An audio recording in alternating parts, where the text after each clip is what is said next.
తెలంగాణలో మున్సిపల్ ఎన్నికల స్కెడ్యూల్ విడుదలైంది. ఫిబ్రవరి 11న పోలింగ్, 13న కౌంటింగ్ జరగనుంది. రేపటి నుంచి మున్సిపల్ ఎన్నికలకు నామినేషన్లు ప్రారంభం కానున్నాయి. నామినేషన్ల దాఖలుకు ఈ నెల 30వ తేదీ వరకు గడువిచ్చారు. 31న నామినేషన్ల స్క్రూటినీ ఉంటుంది. 116 మున్సిపాలిటీలు, 7 కార్పొరేషన్లకు ఎన్నికలు జరగనున్నాయి.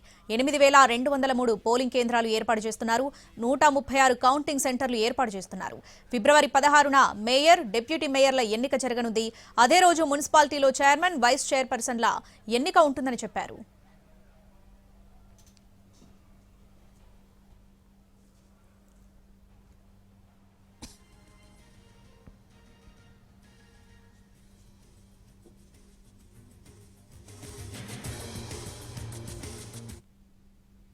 తెలంగాణలో మున్సిపల్ ఎన్నికల స్కెడ్యూల్ విడుదలైంది. దీనికి సంబంధించి పూర్తి అప్డేట్స్ మా ప్రతినిధి చారి లైవ్ లో అందిస్తారు. చారి, సేపటి క్రితమే మున్సిపల్ ఎన్నికలకు సంబంధించినటువంటి షెడ్యూల్ విడుదల చేసినటువంటి నేపథ్యంలో రాజకీయ పార్టీలన్నీ కూడా సిద్ధమవుతున్నటువంటి పరిస్థితి. ప్రస్తుతం అధికార పార్టీ మున్సిపల్ ఎన్నికలు అనేవి చాలా ప్రతిష్టాత్మకంగా తీసుకోవాల్సి ఉంటుంది, తీసుకుంది కూడా. ఎందుకంటే అధికారంలో ఉన్నటువంటి పార్టీ మెజారిటీ స్థానాలను గెలుపొనాలనేటువంటి ఆలోచనతో ఉంది.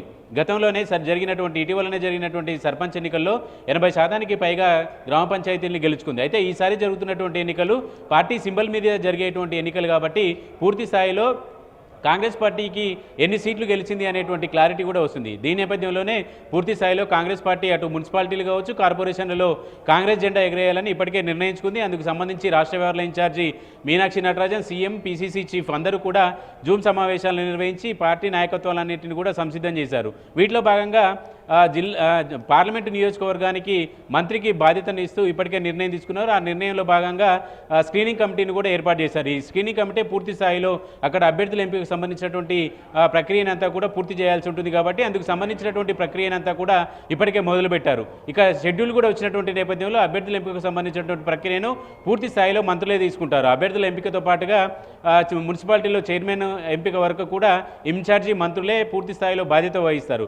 ఇప్పటికీ పార్టీ నాయకత్వం నియమించినటువంటి ఇన్ఛార్జీలంతా కూడా అభ్యర్థుల ఎంపికతో పాటుగా సర్పంచ్ ఎన్నికల్లో సొంత పార్టీకి సంబంధించినటువంటి అభ్యర్థులే రెబల్ అభ్యర్థులుగా పోటీ చేసినటువంటి నేపథ్యంలో అది ప్రతిపక్షానికి కొంత అనుకూలమైనటువంటి ఫలితం వచ్చింది. అంటే 20% సీట్లు గెలుచుకోగలిగింది అంటే అది కాంగ్రెస్ పార్టీ సమన్వయం లేకపోవడం అనేటువంటి అంశానికి సంబంధించినటువంటి చర్చ కూడా జరిగింది. ఈ క్రమంలోనే మున్సిపల్ ఎన్నికల్లో దీన్ని రిపీట్ చేయకుండా ఉండాలని పూర్తి స్థాయిలో 80% పైగా మున్సిపాలిటీలు గెలవాలని దిశానిర్దేశంగా పార్టీ అటు ప్రభుత్వం నిర్ణయించింది.